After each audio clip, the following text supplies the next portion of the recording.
Salut les gars, on va faire un petit test de la 5070 Ti, on fera un test de la 5080 et de la 5060 Ti en 16 Go. On teste ça tout de suite.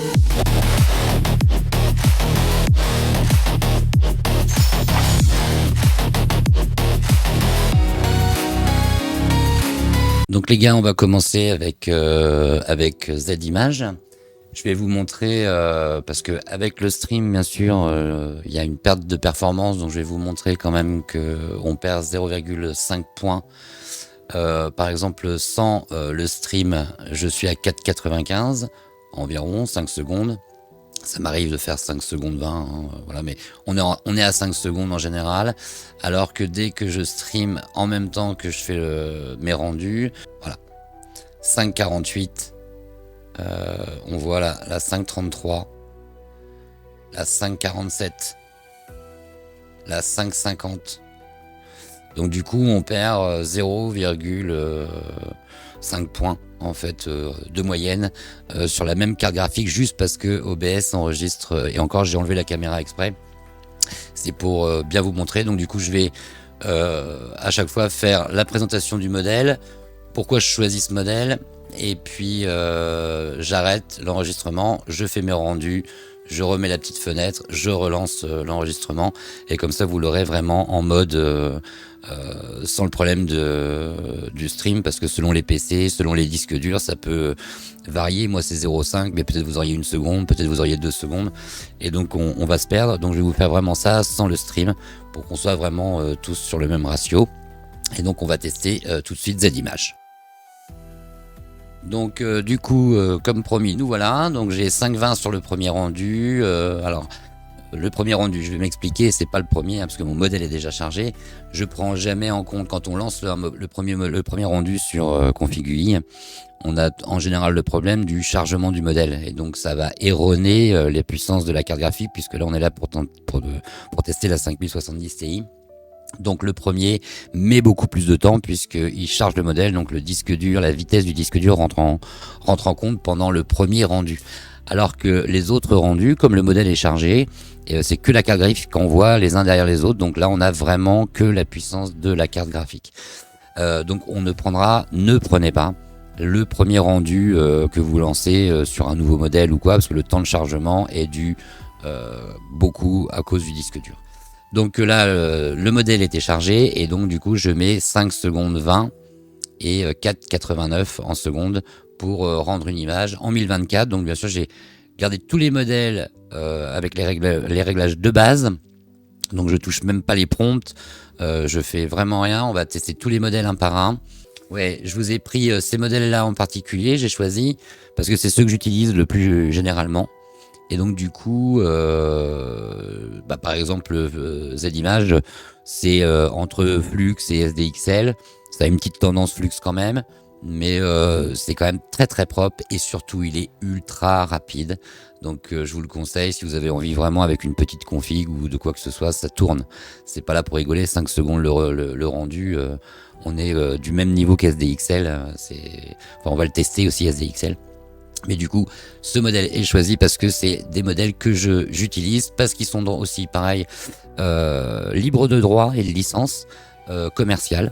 Donc du coup, il n'y a que Flux, mais je vous le dirai au moment voulu, où Flux, il y a une licence commerciale, mais pas pour les outputs, et puis seulement si on utilise en fait le modèle pour faire du training, c'est-à-dire pour utiliser Flux pour faire des LoRa ou des modèles exprès spécifiques pour le vendre à une entreprise ou de ce genre.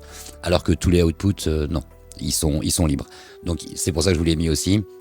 Mais sinon, les autres modèles, je les ai pas pris parce que je les utilise pas en général, et donc j'ai pris une bande assez large avec des vidéos, la 3D et autres. Donc on continue et on lance Flux 2 pour voir un petit peu le temps de rendu. Donc du coup, petit rendu avec Flux 2 texte ou image dev. Donc je vous montre pourquoi justement le chargement du modèle, je mets 330 secondes au premier rendu, hein, alors qu'après on met bien 59 secondes 56 et 59 secondes 72. Donc on prend 3 fois plus de 3 fois plus de temps lors du premier rendu, donc sachez-le. Donc c'est pour prouver que le premier rendu est toujours plus long, donc on prend pas, je donne pas le premier rendu. Par contre, les deux autres, c'est que la carte graphique, donc on est à 59 secondes avec la 5070 Ti pour faire un rendu. Petite précision, donc Flux, c'était, comme je disais, une licence commerciale, pas pour les outputs, donc pour les images que vous sortez, mais si vous faites du training et donc vous voulez utiliser le modèle pour le transformer et en faire un modèle spécialisé dans un domaine et le vendre à une entreprise, ça, vous ne pouvez pas du tout le faire. Deuxième chose que je voulais préciser, Flux 2 est quand même très gourmand. Donc si jamais quand vous faites votre rendu ça plante et puis qu'il s'arrête ou que ça galère ou que ça met 15 jours à être fait, vérifiez bien votre RAM, pas la VRAM de la carte graphique, hein, je parle de la RAM, parce que moi par exemple lors du rendu, on est quand même monté à 122 Go sur 128 Go de RAM. Donc je sais pas s'il fait exprès de s'étaler parce que comme il y avait de la place dans le plumard, il m'a dit oh bah 128 Go, je vais te prendre 122, je vais te laisser la tête d'oreiller.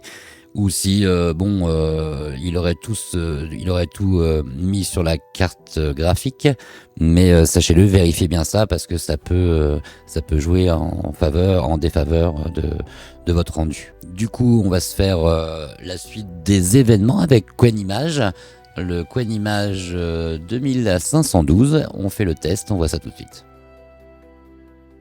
Donc là, petit rendu avec Qwen-Image, on voit bien qu'on met 200 secondes 7, 200 secondes, 205 secondes. Et puis bien sûr, avec le temps de chargement, on est au double, à 410. Donc au niveau de Qwen, pourquoi je choisis ce modèle? En fait, il faut savoir que Qwen est open source complètement. Donc même commercialement, vous pouvez l'utiliser, il n'y a aucun souci, aucun problème. Maintenant, on va se faire Flux 1 Créa Dev pour voir un petit peu ce que ça donne.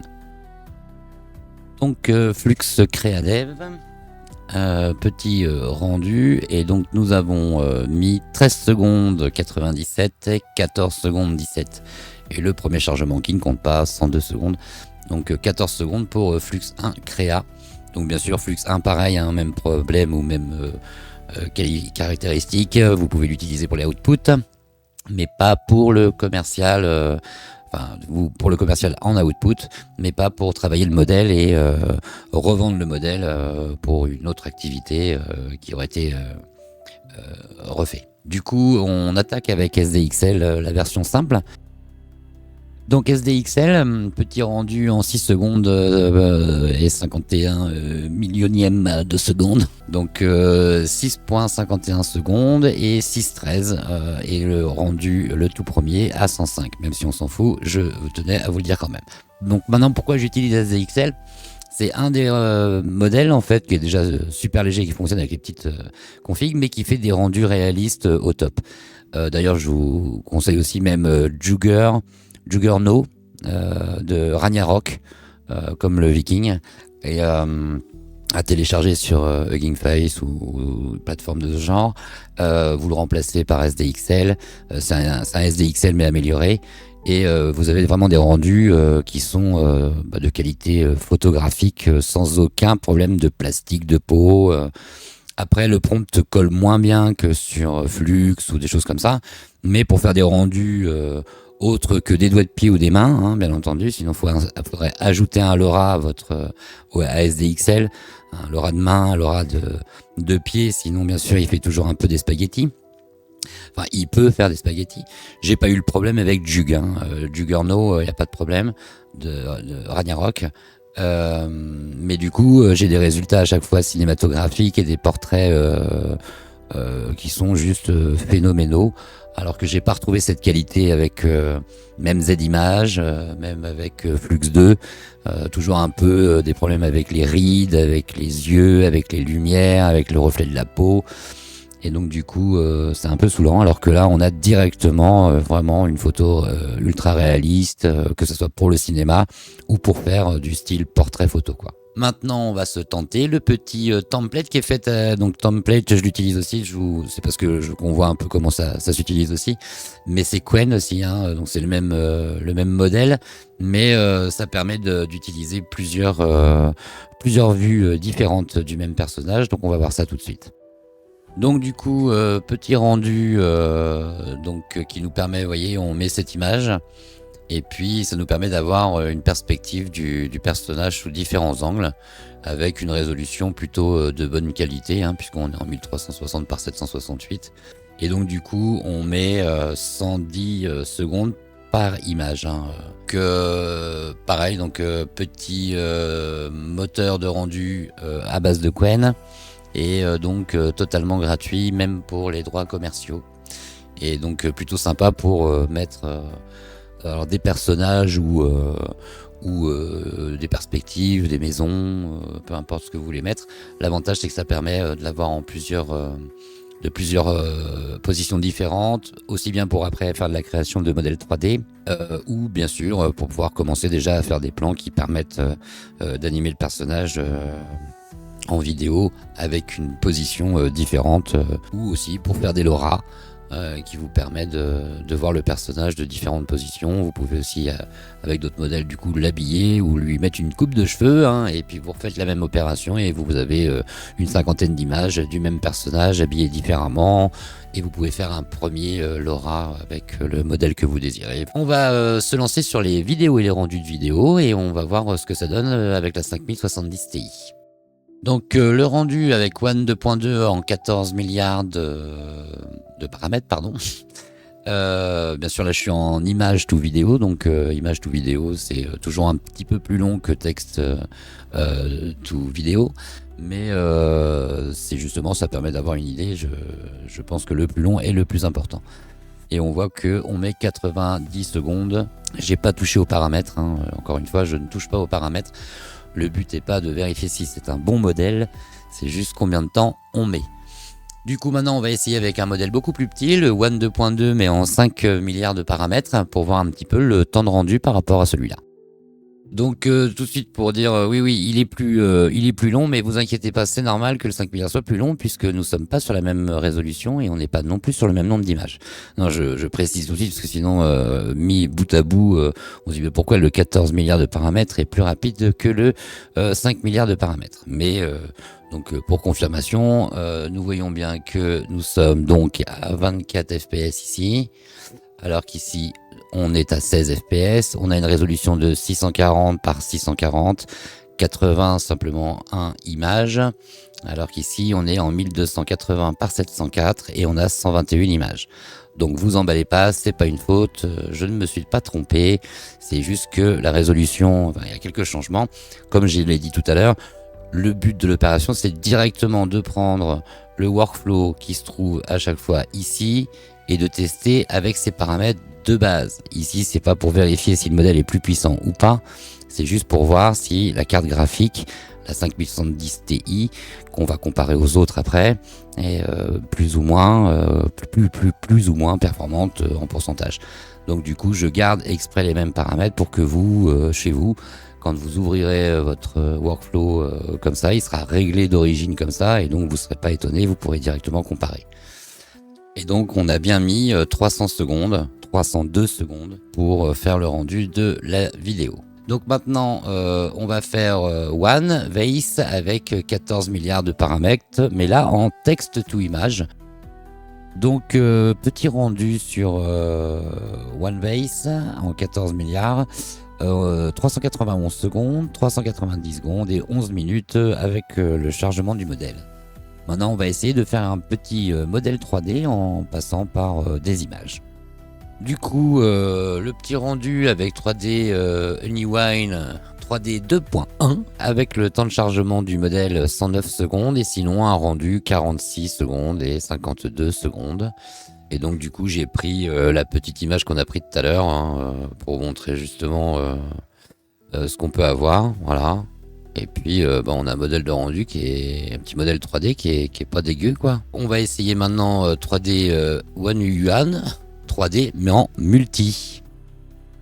Du coup avec le multi, donc j'ai pris le fameux petit personnage que j'avais créé directement avec rien. J'avais créé une petite image, après j'avais enlevé le fond et après je l'ai mis comme on a vu pour faire plusieurs types de côtés. Et donc une fois que c'est rendu, on a mis en secondes 36 secondes, 37 secondes et avec le chargement du modèle 72 secondes. Voilà. Donc du coup, pour là c'est fini, on va se faire un petit débrief en quelques secondes. Donc petit débrief les gars, donc désolé pour le son mais on a un pied de micro qu'on a imprimé et du coup bah c'est de la merde et du coup il tient pas du tout. Il était beau, il était un peu rose et violet, mais du coup il a pas tenu le choc, il galère. Donc désolé pour le son. Du coup un petit débrief que je voulais vous faire. Donc les modèles que je vous ai montrés sont tous utilisables commercialement pour tout ce qui est output, que ce soit la vidéo, que ce soit la 3D et tout le reste. On va faire la vidéo sur une 5080 avec les mêmes modèles et les mêmes tests. Et puis on fera aussi une 5060 Ti, toutes les trois sont en 16 Go de VRAM pour voir qu'est-ce qu'on a comme différence entre chaque carte et qu'est-ce qui est la meilleure au niveau rapport qualité-prix. Je vous le dis pas, j'ai déjà une idée avec mon blaze là. T'as vu la patate? Ça c'est fait pour trouver des truffes. Ouais. T'es en train de te foutre de ma gueule en plus là. Ça va, je rigole. Donc ouais, 5060 Ti et 5080 à venir. Et puis après un petit débrief des trois, comme ça on pourra tout comparer. Et tout ça toujours sur l'IA. Je voulais aussi vous dire, essayez de pas lancer de logiciel en même temps que vous faites de l'IA. Parce que sinon ça vous pompe un max. Par exemple, moi j'ai été obligé de refaire la vidéo parce que j'étais avec un pote sur WhatsApp en même temps que je faisais mes rendus. Et entre le rendu que j'avais avec WhatsApp, 11 secondes pour Z-Image, en le coupant et que j'ai refait un test et du coup je suis passé à 5 secondes. Donc 5 au lieu de 7, au lieu de 11 secondes, ça fait quand même beaucoup pour un WhatsApp de merde pour ce qui était sur PC quoi en fait. Hein. Donc faites bien gaffe que vous avez rien qui tourne en arrière-plan parce que ça aussi ça peut vous niquer la soirée complète quoi. Ah si, puis une bonne année.